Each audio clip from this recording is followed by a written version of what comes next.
안녕하세요. 이재현 원장입니다. 자, 이번 시간에는 3장의 자동 제어의 시간 영역 해석을 보도록 하겠습니다. 자, 자동 제어의 시간 영역 해석은 두 가지로 볼 수 있습니다. 첫 번째는 과도응답과 두 번째는 정상응답을 볼 수가 있습니다. 자, 그러면 이 과도응답은 뭐고 정상응답은 뭔지를 한번 보도록 하겠습니다. 자, 시간 영역이기 때문에 자, 여기를 시간의 함수 t다라고 하고 자, 이 부분을 어떤 목표값이다라고 보도록 하겠습니다. 자, 이때 자, 이 시간의 흐름에 따라서 제역에는 이 목표값으로 향해 어떻게 하겠습니까? 진행을 하겠죠. 뭐 예를 들어 이러한 진행을 한다라고 보도록 하겠습니다. 자, 그러면 여기에서 어떠한 일정 구간 목표값에 도달하게 되는데 어떤 변화하는 시간을 우리가 과도응답이다라고 얘기를 하고요. 그 다음에 이 목표값 근처에서 일정한 어떤 출력을 발생할 때를 이 부분을 우리가 정상응답이다라고 얘기를 합니다.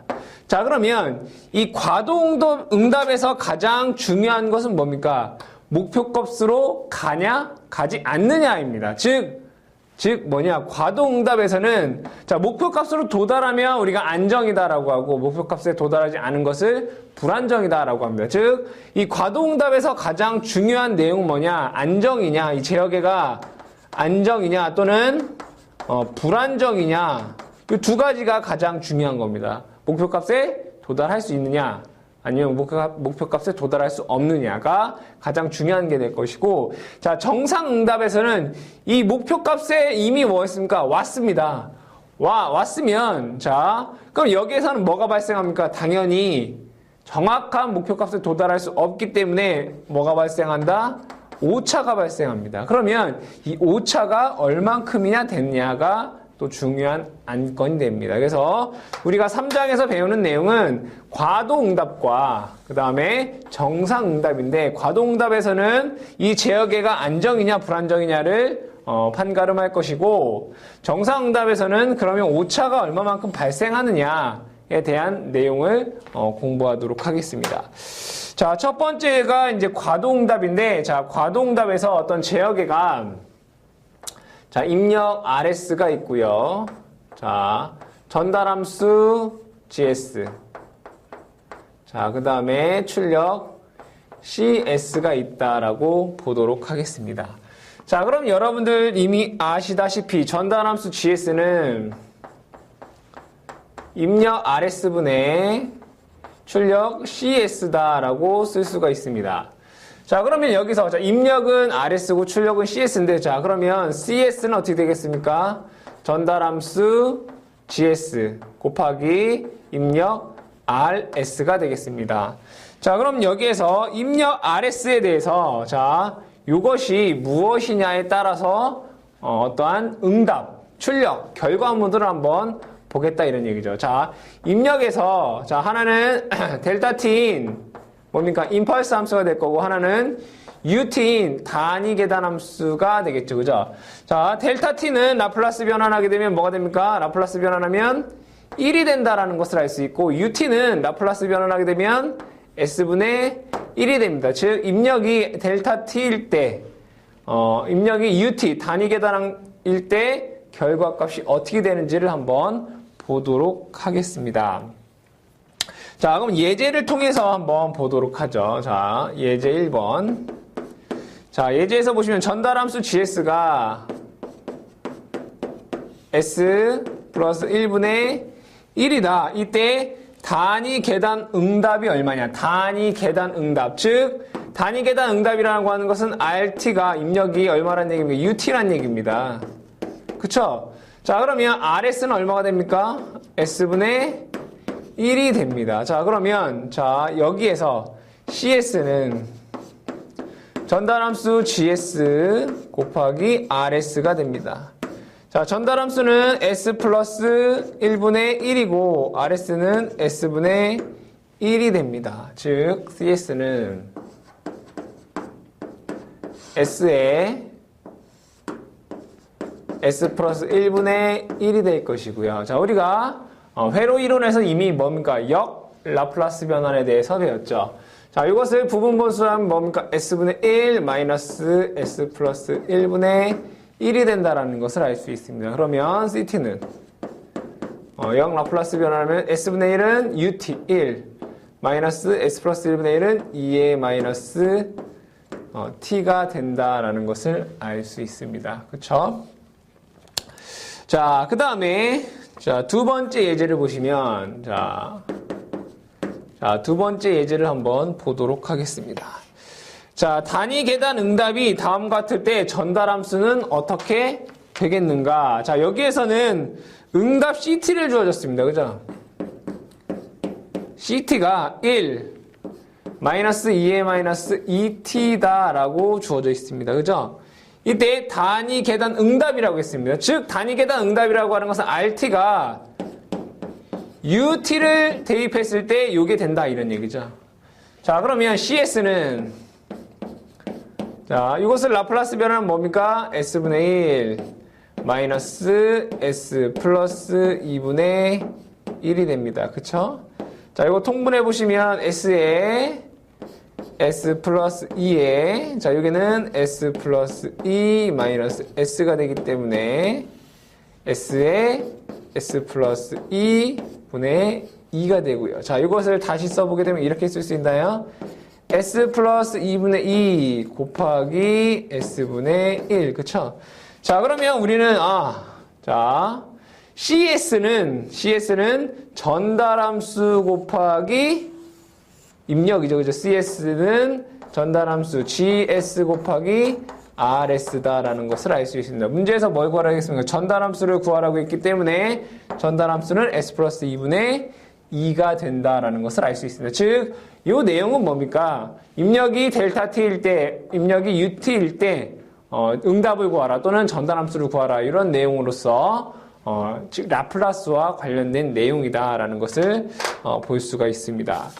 자, 그 다음에 임펄스 응답에 대해서 보면 이것도 다 이미 얘기가 됐기 때문에 예제를 한번 보도록 하겠습니다. 자, 예제 1 보시면 임펄스 함수, 즉 RT가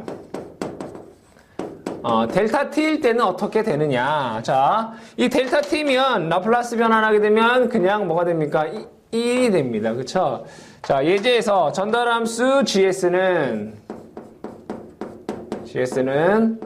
S 플러스 A의 제곱의 1이다. 자, 그죠?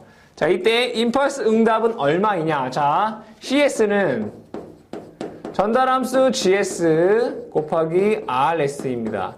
자, 근데 임펄스 응답 같은 경우에는 이 RS가 얼마입니까? 당연히 1입니다. 그러면 CS와 GS는 같게 됩니다. 따라서 CS는 S 플러스 A의 제곱분의 1이 된다는 것을 알 수 있고요. 자, 역 라플라스 변환하면 S 플러스 A 제곱분의 1은 뭡니까? S의 제곱분의 1에 S 대신에 뭘 넣은 겁니까? S 플러스 A를 넣은 것이죠. 따라서 S 제곱분의 1은 T의 2의 마이너스 AT가 된다라는 것을 알 수 있습니다. 그쵸?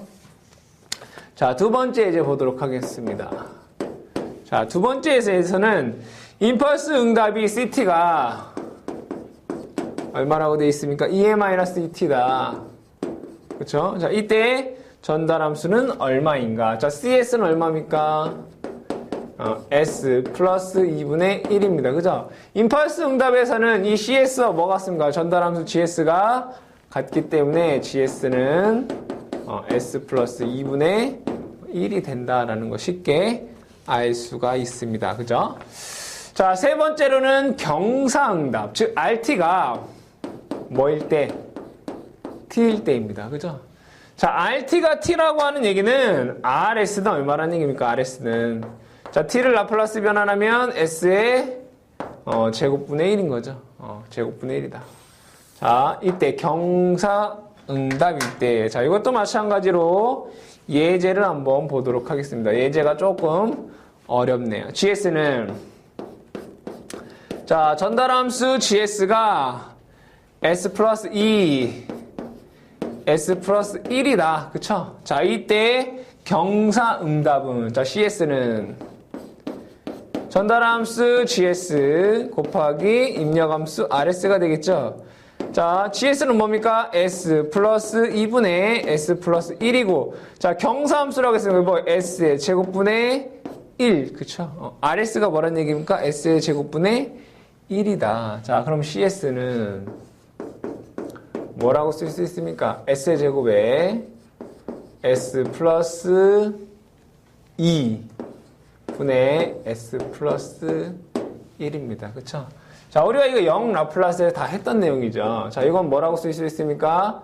s의 제곱 a 플러스 s분의 b 플러스 s 플러스 2분의 c라고 쓸 수 있습니다. 자, 그럼 여기서 a는 뭡니까? s 플러스 2분의 s 플러스 1에 s에다 뭐 넣어야 됩니까? 0. 자, 그럼 이것은 뭐가 됩니까? 2분의 1이 되고요. 자, b는 뭡니까? s 플러스 2분의 s 플러스 1은 뭡니까? 라플라스 변화. 그죠? ds. d에 s 플러스 2에 s 플러스 1을 뭐합니까? 미분. 그죠? s에 대해서 미분을 하면 뭐가 되겠습니까? s 플러스 2의 제곱에, 그쵸? 분의 1이 됩니다. 여기 s에다 뭐 넣어야 됩니까? 0 넣어야 됩니다. 따라서 이것은 4분의 1이다 라는 값을 구할 수 있고요.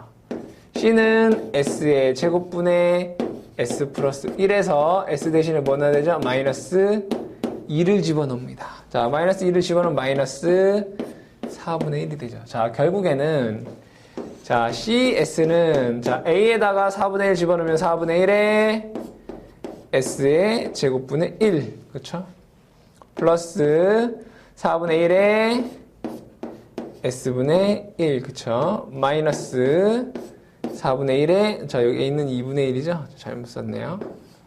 자, 마이너스 S 플러스 2분의 1이 됩니다. 그죠?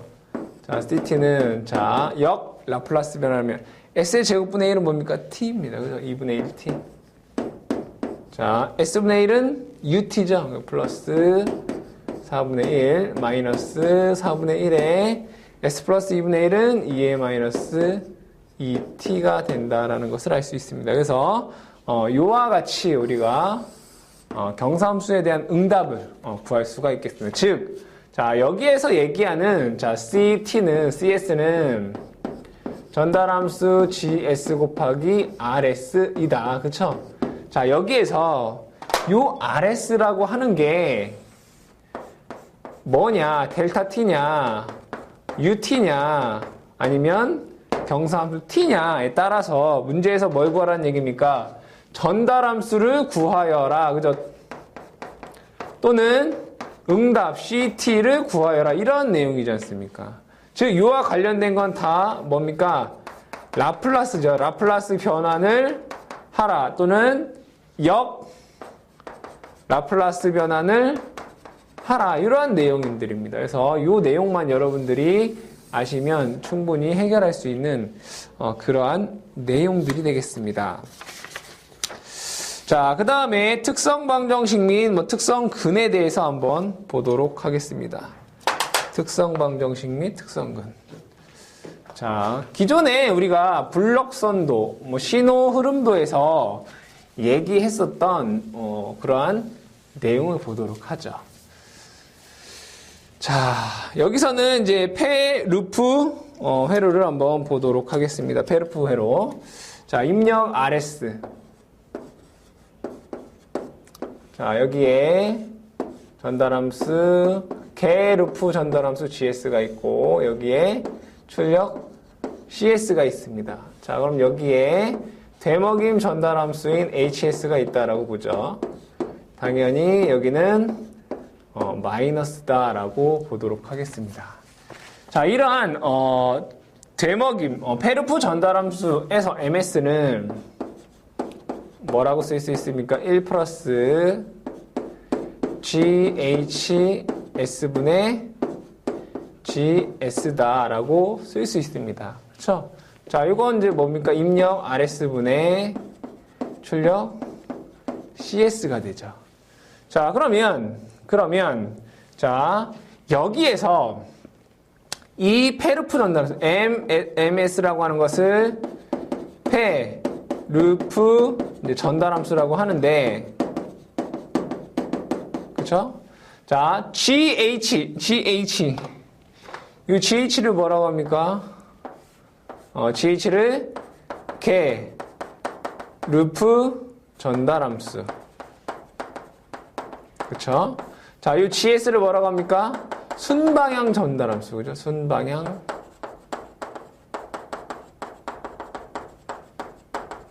전달함수. 이렇게 얘기를 하죠. 자, 이때 여기에서 이 분모라고 하는 건 1 플러스 GS죠. 자, 중요한 것입니다. 분모가 0이 되게 하는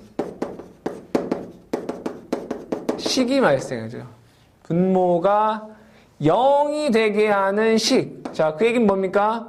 1 플러스 GHS가 뭐가? 0이 되게 하는 요 식을 우리가 FS다라고 쓰고, 이걸 뭐라고 하느냐? 특성 방정식이다라고 얘기합니다. 자, 다시. 분모가 0이 되게 하는 식. 이 페르프 전달함수에서 이 분모가 0이 되게 하는 식 FS는 1 플러스 GHS는 0. 이걸 뭐라고 한다? 특성 방정식이다라고 합니다. 자, 그러면 이 식을 만족하는 S값을 뭐라고 하느냐? 이 특성 방정식을 만족하는 이 S값을 우리는 뭐라고 한다? 극점이다라고 해요. 또는 특성근이다라고 얘기합니다. 뭐라고 한다? 특성근. 그죠? 보통 특성근이다라고 합니다. 자, 이때 여기에서 이 페르프 전달함수에서 자, 분자가 0이 되게 하는 S값. 자, 이 페르프 전달함수에서 분자가 0이 되게 하는 이 S값을 우리는 뭐라고 하냐? 0점이다 라고 얘기합니다. 분자가 0이 되게 하는 S값을 우리는 0점이다 라고 하고, 분모가 0이 되게 하는 S값을 우리는 뭐라고 하냐? 얘를 극점이다 라고 얘기를 합니다. 극점이다. 자, 그러면 여기에서 여러분들이 자, 이 분모가 0이 되게 하는 S값 극점과 분자가 0이 되게 하는 S값 0점이 상당히 중요하더라. 나중에 우리가 제어공학을 공부하는 데 있어서 상당히 중요한 내용이기 때문에 그 내용을 여러분들이 꼭 좀 기억을 해 두시기 바라고. 자, 그러면 예를 들어 한번 보도록 하겠습니다. 자, 예를 들어 게르프 전달함수가 게르프 전달함수 뭡니까? GHS 이거지 않습니까? 이게 뭐란 얘기입니까? S 플러스 3 S 플러스 1 S 플러스 3 여기는 S 플러스 2인 부괴한 제역에, 자, 여기서 부괴한 제역에다 라고 되어 있습니다. 자, 요것은 뭐냐? 이걸 뜻하는 겁니다. 자, 여기에 전달함수 GS가 있고요. 자, 여기는 입력 RS. 괴한이라고 하는 건 뭐 돌아가는 거죠. 그죠? 자, 여기에 이렇게 되는 겁니다. 여기가 마이너스인 거죠. 자, 부계제한 계는 여기에 부 마이너스, 여기 마이너스는 얘기고, 자, 여기 HS가 있습니다. 그죠? 자, 이때 이 HS라는 값이 1인 겁니다. 단위 부계환 제어계이다. 자, 그러면 여기에서 페루프 전달함수 MS는 뭐라고 쓸 수 있습니까? 1 플러스 GS분의 GS다라고 쓸 수 있습니다. 즉, 여기에서 이게 뭐란 얘기입니까? GS다 이런 얘기죠. 자, 이때 특성 방정식이 뭐냐 이런 얘기입니다. 특성 방정식이. 자, 그러면 자, 게르프 전달함수가 이렇게 되어 있으니까 자, 특성 방정식은 뭐라고 쓸 수 있습니까? 1 플러스 G H S. 이게 특성 방정식이죠. 1 플러스 G H S가 뭡니까? S에 S 플러스 1, S 플러스 3분의 S 플러스 2 이퀄 0. 이게 특성 방정식 F S가 되는 거죠. 자, 이것을 계산을 해보면 어떻게 되겠습니까? S 플러스 1, S 플러스 3분의 S 플러스 1, S 플러스 3 플러스 S 플러스 2 이퀄 0입니다. 자, 이 값이 0이 되기 위해서는 뭐예요? 특성 방정식 FS는 자, 이게 0이 되려면 분자가 0이 돼야 되는 거죠. S 플러스 1, S 플러스 3 플러스 S 플러스 2가 되고요. 자, 이것을 계산해보면 S의 제곱 플러스 5S 플러스 5는 0. 이게 뭐가 된다? 특성 방정식 FS가 된다라는 것을 알 수 있죠. 그래서 요 식대로 여러분들이 계산을 하시면 충분히 풀 수 있는 그런 내용이 되겠습니다. 자, 그 다음에 나오는 게 특성근에 대해 나오네, 그죠? 특성근, 그쵸? 특성근. 자, 이거는 우리가 좀 전에 얘기했던 뭡니까? 여기에서는 0점과 극점에 대한 얘기가 나오죠. 0점은 뭐라고 했습니까? 분자가 페르프 전달함수 MS에서, 그죠? MS에서 분자가 0이 되게 한 S값이고, 극점은 분모가 0이 되게 하는 S값을 우리가 극점이다 라고 얘기를 했습니다. 자, 그 다음에 그럼 예제를 한번 보시게 되면, 자, 예제에서 전달함수가 지금 S 플러스 1, 그쵸? S 플러스 2 플러스 J, 그쵸? S 플러스 2 마이너스 J, 그 다음에 S제곱, S 플러스 3에서 0점과 극점을 구하여라. 자, 이것을 잘 보시면, 이거는 이렇게 쓸 수 있습니다. 잘 보시면, S 플러스 1. 자, 여기는 S 마이너스, 그쵸? 마이너스 2 마이너스 J. 자, 여기는 S 마이너스 2 플러스 J. 이렇게 쓸 수 있죠, 그죠? 여기는 S의 제곱에 S 플러스 3입니다. 자, 극점은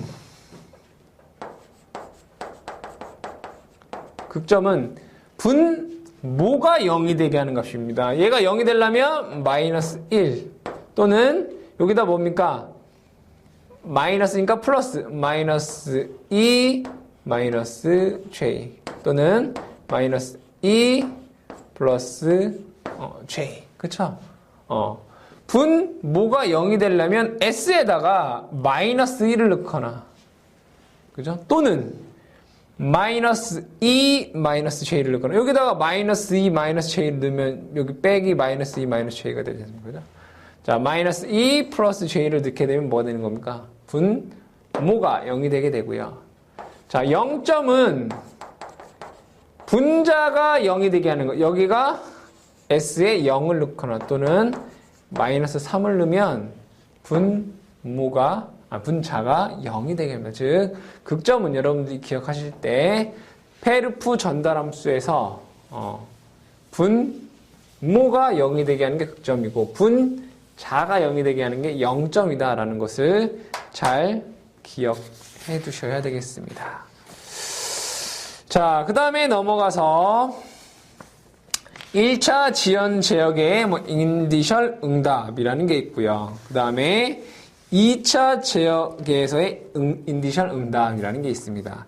자, 1차 지연계에서는 인디셜 응답에 대해서 여러분들이 라플라스에 대한 내용이기 때문에 넘어가도록 하고, 자, 2차 지연계를 보도록 하겠습니다. 자, 2차 지연계에서의 인디셜 응답을 보도록 하겠습니다. 자, 2차 지연계는 자, 전달함수 GS가 자, 이 전달함수 GS라고 하는 것은 입력분의 출력을 의미합니다. 자, 이게 어떠한 그냥 2차 지연계가 뭐 S의 2차 함수가 됩니다. S의 제곱 플러스 AS 플러스 뭐 B 뭐 이런 식이 되겠죠. 자, 근데 요렇게 쓰지 않고 우리는 요렇게 쓰게 됩니다. S의 제곱 플러스 E 지타 오메가 NS 플러스 오메가 N 제곱분의 오메가 N. 자, 2차 지연계의 전달함수의 포메이션입니다. 2차 지연계라고 하는 것은 분모의 차수가 2차인 이런 것을 얘기를 합니다. 자, 그러면 여기에서 자 2차 함수에서 S제곱 플러스 이 지타 오메가 NS 플러스 오메가 N 제곱의 오메가 N에서 자, 요 식을 정리해보면 이렇게 됩니다. 자, 식을 정리해보면 S에 자, 요 2차 함수이기 때문에 얘는 분명히 S 플러스 A 또는 S 플러스 P 이러한 형태로 무조건 만들 수 있습니다. 그렇죠? 자, 여기는 그대로 오메가 N이 됩니다. 자, 그러면 여기서 A라고 하는 것은 뭐냐? A는 지타 오메가 N 마이너스 오메가 N의 루트 지타 제곱 마이너스 1이 되고요. B라고 하는 것은 뭐냐? 지타 오메가 N 플러스 오메가 N의 루트 지타 제곱 마이너스 1이 됩니다.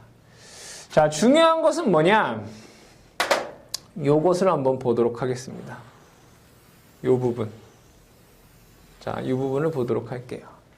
자, 그러면 여기에서 자, 이 지타 값이 1보다 클 때, 1보다 클 때, 0일 때, 또는 0보다 작을 때, 뭐 이렇게 볼 수 있다 이겁니다. 즉, 이 지타 값에 따라서 우리가 지타가 0보다 작다, 지타가 0보다는 크고 1보다는 작다, 지타가 1과 같다, 지타가 1보다 크다.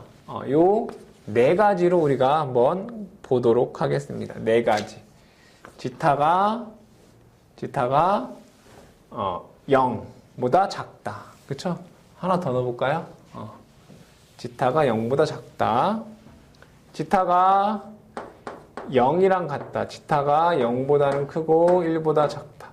지타가 1과 같다. 지타는 1보다 크다. 이렇게 보도록 하겠습니다. 자, 여기에서 이 지타라고 하는 것은 감쇄정수다라고 볼 수 있습니다.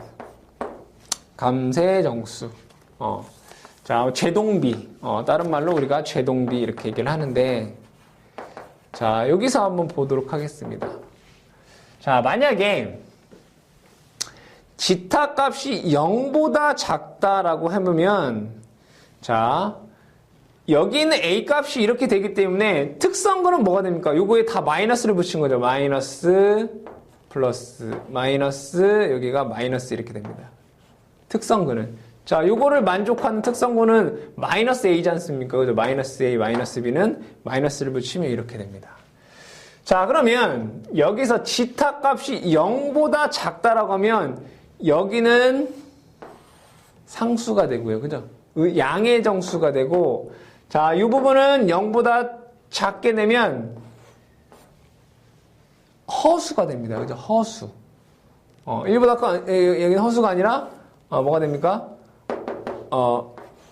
0보다 작게 되면 이 부분은 허수가 될 수도 있고, 아니면 양의 실근이 될 수도 있습니다. 자, 어쨌든, 자, 0보다 작을 때에는 S 값이 두 개의 양의 실근을 갖게 되고요. 지타 값이 0일 때 보도록 하겠습니다. 얘가 0이면 뭐가 되냐? S 값이 두 개의 허수근이 됩니다. 자, 이것이 지타 값이 0보다 크고 1보다 작으면 S 값은 특성근은 어떻게 되느냐? 특성근은 자, 이 값이 0보다 크고 1보다 작게 되면 S 값은 복소근, 음의 복소근이 됩니다. 두 개의 음의 복소근이 되고 지타 값이 1과 같으면 S는 중근을 갖게 됩니다. 하나의 근을 갖는다 이거죠. 자, 지타 값이 1보다 크게 되면 S 값은 두 개의 음의 실근을 갖게 됩니다. 자, 이 얘기는 뭐냐? 자, 이것을 S평면으로 나타내보면, 자, 이 분모를 0으로 만드는 S값을 뭐라고 했습니까? 극점이라고 했습니다. 자, 극점이라고 했는데, 여기는 마이너스 부분이고, 여기는 플러스 부분입니다. 자, 이걸 S평면이다 라고 하는데, 자, 여기 뭡니까? 허수축 J가 되는 거죠. 자, 지타 값이 0보다 작으면 두 개의 양의 실근을 갖는다. 그 말은 뭐냐? 자, 극점이 여기에 존재한다 이겁니다. 극점이. 자, 양의 실근 극점이 여기에 존재한다 이런 얘기고요. 지타 값이 0이다. 그럼 두 개의 뭐다? 허수근이 됩니다. 허수근. 즉 이러한 극점을 갖게 된다 이겁니다. 자, 지타 값이 0보다 크고 1보다 작으면 두 개의 음의 복소근이 됩니다. 여기에 존재한다 이겁니다. 자, 지타 값이 1일 때는 중근입니다. 음의 중근, 음의. 그래서 여기에 존재하게 됩니다. 이렇게. 자, 그 다음에 지타 값이 1보다 크게 되면 두 개의 의문실근으로서 여기에 이렇게 존재합니다. 자, 그러면 이거에 따라서 우리가 목표값에 도달하는 그래프를 찾을 수가 있더라 이겁니다. 자, 그럼 그래프를 한번 그려보도록 하겠습니다. 자, 그래프를 한번 그려보면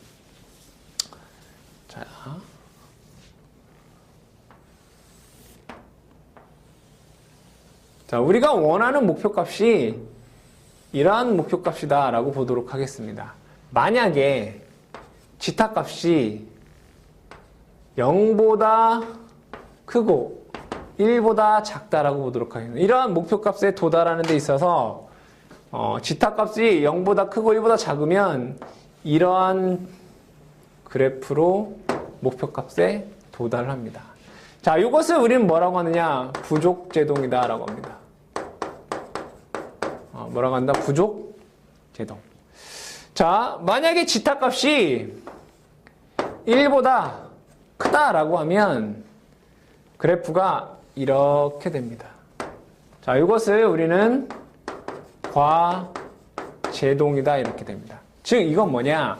자, 우리가 어떤 원하는 목표값에 가는데 제동을 너무 많이 걸면 우리가 목표값에 도달하는 시간이 길어지면서 진동하지는 않게 됩니다. 근데 우리가 제동을 너무 많이 걸게 되면 자, 제동을 많이 걸지 않으면 어떻게 됩니까? 얘가 튀겠죠. 그죠? 그래서 이러한 진동하면서 목표값에는 빨리 도달을 하지만 이렇게 진동 감소하면서 목표값에 도달하게 됩니다.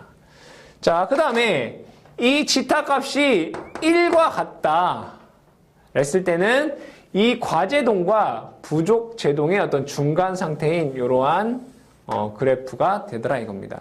자, 그래서 우리가 과제동 같은 경우에는 비진동적이다 라고 얘기를 하고요. 이 부족제동 같은 경우에는 뭡니까? 진동이다. 그죠? 자, 자, 진동은 뭡니까? 지타값이 0보다는 크고 1보다 작은 상태인 거고, 과제동은 지타값이 1보다 큰 이러한 상태를 의미하게 됩니다. 그래서 이 내용을 여러분이 기억을 해두시고, 자, 간혹가다, 자, 비진동인 걸 찾아라라고 했을 때, 지타값이 1인 상태는 비진동이다 하지 않고, 이 과제동과 부족제동의 어떤 경계 상태를 뜻합니다. 그래서 이것은 그냥 뭐라고 하냐, 임계 상태라고 합니다. 임계 상태. 임계 상태다라고 얘기를 하고요. 자, 그 다음에 여기에서, 자, 지타값이 0일 때 있습니다. 그죠? 이거 따로 한번 그려보도록 하겠습니다. 목표값이 이렇게 있을 때 지타값이 0이다 라고 하면 파형은 이러한 진동하는 파형이 됩니다. 언제? 지타값이 0일 때는 이러한 파형이 되고요. 자, 만약에 지타값이 0보다 작다라고 했을 때는 파형이 어떻게 되느냐? 이러한 파형이 됩니다. 발산한다. 발산. 즉, 그러면 우리는, 자, 목표값에 얘네들은 도달합니다. 그래서 이것을 우리는 뭐라고 하냐? 안정이다라고 하고요. 자, 여기서는 목표값에 도달하지 않는다. 그쵸? 그래서 불안정한다라고 얘기를 합니다. 그래서 여러분들이 안정과 이 불안정을 판단하는 데 있어서 우리가 2차 지연계에서는 무엇을 갖고 할 수 있습니까? 지타라고 하는 이 제동비를 갖고 우리가 안정과 불안정을 찾을 수가 있습니다.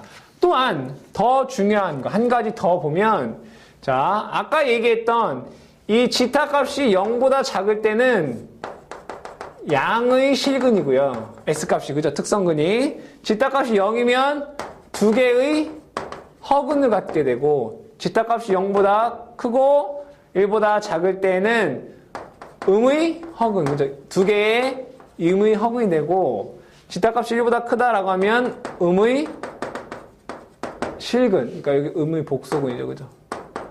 이러한 내용도 여러분들이 잘 기억을 해 두셔야 되겠습니다.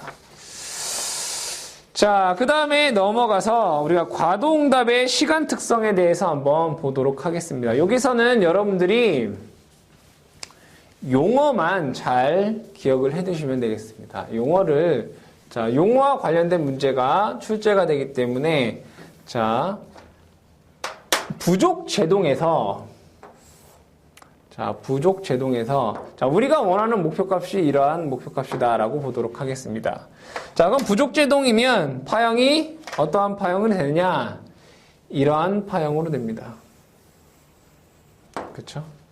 자, 이때 여기에서 우리가 최대로 높게 올라가는, 자, 요 시점.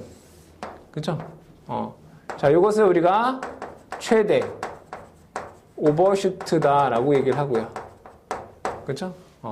두 번째로 높게 올라가는 이거를 제2 오버슈트다라고 얘기를 합니다.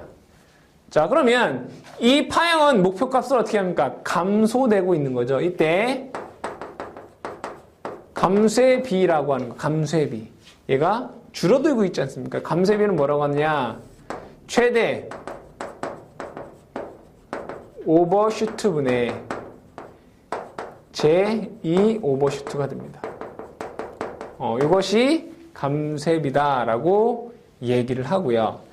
자, 여기서 우리가 목표값을 100%다 라고 하면 시작점은 0%가 되겠죠. 그죠? 자, 이때 목표값의 50%에 이르는 시간. 그쵸? 여기를 50%라고 하면, 자, 이 50%에 도달하는데 걸리는 시간을 우리는 뭐라고 하냐를 지연시간이다라고 합니다. 여러분들 지연시간이다라고 하면 50%구나 라고 여러분들이 기억을 해 두시면 되겠고, 자, 그 다음에 10%에서 여기 90% 구간은 대부분 뭡니까? 직선적으로 상승하게 됩니다. 그래서 10%에서 90%까지 걸리는 시간을 우리는 상승 시간이다라고 얘기를 하고요. 자, 그 다음에 어떠한 우리가 원하는 목표값에 오차 범위가 있겠죠. 다 그게 틀리겠지만 예를 들어 만약에 목표값의 5% 이내에 들어오면 이거는 우리가 목표값에 왔다라고 어떻게 판단하자라고 하면 우리가 원하는 목표값의 오차 범위 안에 들어왔을 때 이때까지의 시간을 우리는 정정시간이다라고 합니다. 정정시간. 그래서 용어에 관련된 여러분들이 문제에서 출제가 되기 때문에 그 내용들을 잘 기억하시는데 지연시간은 몇 프로? 50%. 상승시간은 몇 프로? 10에서 90%가 되는데 걸리는 시간이고 정정시간은 일정 오차 범위 안에 들어오는데 걸리는 시간이다라는 정도. 그러니까 문제에서는 지연시간, 상승시간, 정정시간에 대해서 제일 많이 물어보게 되겠고요. 그 다음에 감쇄비 공식이 뭐냐? 최대 오버슈트 분의 제2 오버슈트다라는 내용을 여러분들이 기억을 해 주시면 되겠습니다. 자, 이렇게 해서 우리가 과도 상태에 대한 해석을 했는데, 자, 2차 제어계에서 이 감쇄비 지타값에 따라서 이것이 부족제동이냐 아니면 과제동이냐 이런 문제가 또 많이 출제가 되기 때문에 그런 부분도 여러분들이 잘 공부하시면 되겠습니다. 자, 이렇게 해서 과도 응답에 대한 내용을 마치도록 하겠습니다.